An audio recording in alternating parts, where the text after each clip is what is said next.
Hey, what's up guys? Hope you're doing okay. It's been a while. So I got a PlayStation 5 and here's my thoughts on what I think about the console so far. But yeah, thanks for clicking on the video because honestly it really means a lot. I try and put a lot of effort into these videos. So if you guys were really lucky enough to get one, congratulations, because it's been absolute hell for me to grab one.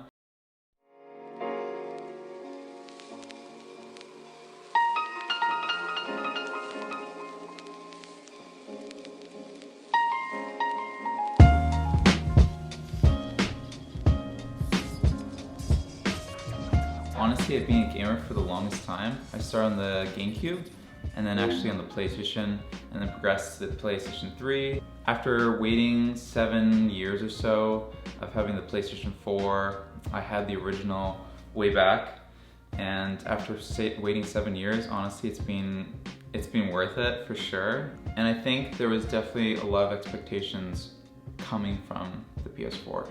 So yeah, let's talk about the design. As you know, it is an eye catcher. Is it intentional? I do like the black and white, but it definitely fits in my aesthetic for sure. I've always wanted a white console, and here we have it. But yeah, looking at the materials of the console, you can see it's made of plastic. The bit in the middle, I covered it with a matte black dbrand skin. I prefer it. I honestly like it a lot because I saw all the micro scratches, and honestly with someone who has borderline OCD, I didn't particularly like seeing all the dust and all the scratches on it. Definitely the stand is important because using the stand will improve airflow and make sure your console stays cool, but adding also to the longevity of the system as well. I actually do like the stand a lot. I think it adds a bit of character, but also you just need it, I think, when you're having something like this heavy or something this tall and just big as a console. So what's new with it? Yeah, the resolution I think is the biggest one coming from the PS4, now moving on to the next gen. And I think now we shouldn't be calling it next gen, I think we should be calling it current gen. But yeah, how fast is it? Launching games is pretty quick. I have no issues. Usually I'm on my phone when it comes to launching the games. But now, honestly, I press the game, boom, it launches up within maybe 10 seconds or so. And with the SSD having the storage space that we've been allocated on the system, I think it's just enough, but I wish they had maybe a terabyte on the PS3. I remember a couple months after the system came out, we had 60 gigabytes and 80, and then I think the last one was maybe 100, I might be wrong. But I wish we had that kind of optional upgrade if we want to pay a little bit more. The great thing about the PlayStation 5 so far is because a lot of games haven't really come out. So because of that, we have a whole list of PlayStation Plus games. When you pay for the weekly, it's weekly, monthly, or yearly, you do get a bunch of free games that are a monthly kind of subscription or a yearly subscription.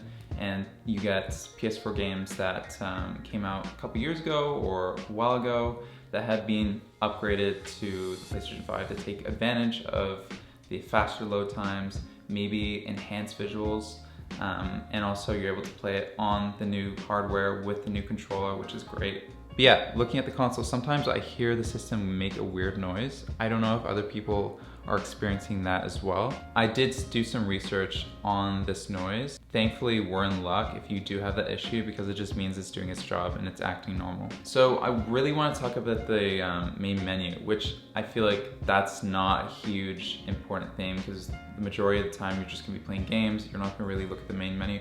But when you first turn the system on, you're starting on the main menu. And from there, you're able to choose all the games that you want. So I feel like it's something to talk about. I feel like it's really, really clunky. The UI sections and all the places where you can go, it honestly takes 2 to 3 steps longer to what I want to do. If I want to mute my mic, join a party, go to the downloads list, adjust any settings in the party, or even turn my system off. From here, it just takes a little bit longer. And I wish, and I hope Sony is able to issue an update that could maybe fix this. The main menu though, I think the way to improve this, to give some constructive criticism, is to honestly just simplify everything. Layout wise, I think maybe just simplifying everything and not adding like 2 to 3 steps longer of pressing the X button and going through that whole process. But I'm sure you've already heard all about ray tracing mode and the updated 60 FPS modes that some of the games can offer. This include lighting, textures, and a lot of particles that are added to the next-gen games. For example, in Miles Morales Spider-Man, the player has the choice to decide whether to play on high fidelity mode or in performance mode or the RT mode as well. Mind you, not all games give you this choice to do that. The high fidelity mode is limited to 4K with ray tracing, which adds to realism, but also limits you to 30 FPS, which isn't as fluid and smooth, which I know some people don't really like, so that's why they'll go with the performance mode or the RT mode for the Miles Morales or Spider-Man game. In a normal environment though, you'll be somewhat further away from the TV that you'll see the glorious next-gen details and resolution and the overall look of the games, especially when it comes to the new game, Miles Morales Spider-Man.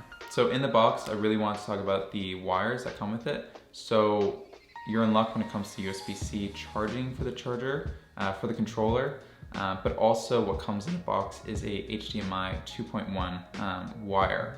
So you don't have to go to Best Buy or any local technology store to grab one, because they can be expensive, but thankfully they do include it. So you're able to take it to see the 120 FPS modes that they can offer, or the just 8K capabilities as well, using the new HDMI wire.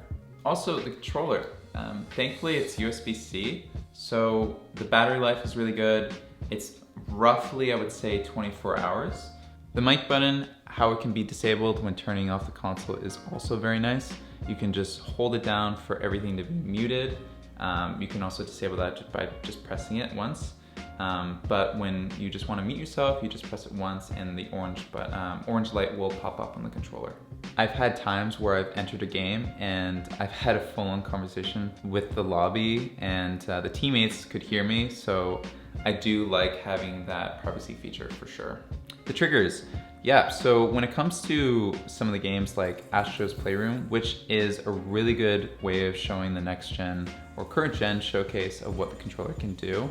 The touchpad is also very unique, with it's able to kind of like just like a phone or anything nowadays where everything's able to just touch and tap, and you're able to draw, you're able to click it, which is very nice, like the PS4 as well. The vibrations on the handles are very well done, and I also do like the new light bar around the touch bar as well. I also really like the PlayStation 5 optimized game or backwards compatible games that they include, but the menu needs some work for sure, with all the games to feel organized, and at the end of the row is the library where all the games are stored. That I feel like needs to be minimalized and cleaned up maybe for the future. Generally speaking, I really like the system. It's what we have come to expect with Sony, and I feel like they were really outdoing themselves, especially when it comes to the new controller. I've always liked the white PS4 or the PS4 Pro, so I like the white and black aesthetic, kind of like the Clone Trooper sleek vibe going on with it. I'm generally really excited to see where the PlayStation 5 goes, especially for the developers to make new IPs and come out with new exciting games for gamers to play. It's an exciting time, that's for sure. But anyways guys, thanks for watching, thanks for coming by. It really means a lot to me, and have a great rest of your day. Okay, see ya.